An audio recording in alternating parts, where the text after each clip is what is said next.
Yes, I certainly did get to the ball that year. Hi, everyone. Nancy Morris with an extended version of the Morris Code. Today's episode being Cinderella Gets to the Ball. So, as mentioned in my story, I have told this story several times before, numerous times before over the years, since going to the conference way back in, I think, 2001, something like that.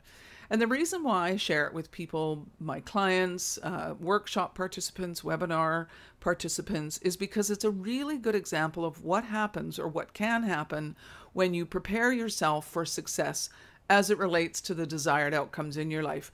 Now, if you remember, desired outcomes are those things that you'd like to have happen, but you don't have control over. So, people unfortunately often call them goals, but in actual fact, they aren't goals because you don't have control over the steps that need to be taken. It is, however, a desired outcome. It's something that you want, and I really wanted to go to that conference.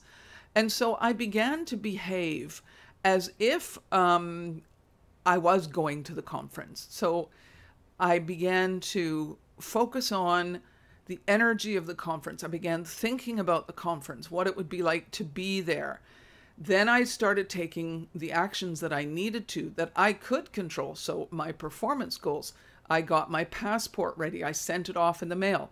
I couldn't control whether or not it came back in time. Fortunately, it did, but I did what I needed to do.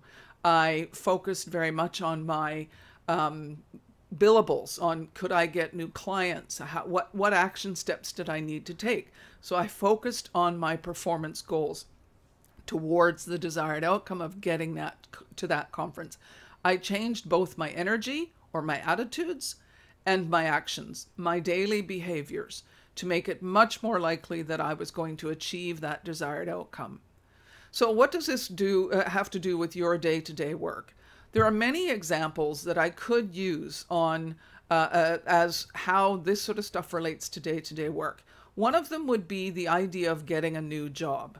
So I'm not suggesting you go out and get a new job, but what I'm saying is, if you think to yourself, I'd like a new job, where have you created the space? Where have you prepared? Is your resume ready to go? A lot of people say, oh, I want a new job. I want to change my career. I want to move up the ladder and I'm blocked at this office or whatever. And so they put that out there, but they don't actually prepare anything. They don't have their resume ready. They aren't taking actions towards that desired outcome. So be prepared for success by getting your resume prepared. Be prepared for success by taking actions, looking on some of the online portals of jobs and places that you can put your resume, that you can put your name, that you could find jobs that are posted in your profession. Another example in work is, what if you're looking to rise the ladder in your own company? If you want a promotion, where are you prepared for success? Are you taking courses, or are you gathering information on what the job looks like 1 or 2 or 3 steps above you? What have you learned about the job at that level of the organization? Where have you started making contacts with the people in your organization who are responsible for hiring that sort of position? Where are you prepared for success? These are just 2 simple examples of what you can do to be prepared for the success that you're looking for in your desired outcome. If you're doing the same thing today as you did yesterday in relation to that desired outcome, you're likely to go nowhere. Could you get the desired outcome? Perhaps, maybe one day somebody, for example, in your company may say, oh, look, there's Bob. I think he would be perfect for this job. Let's just give him a promotion. Is that possible? Sure. Is it likely? No, it's not. So always be prepared for success. Figure out your desired outcomes, those things that you want, but you don't necessarily have control over.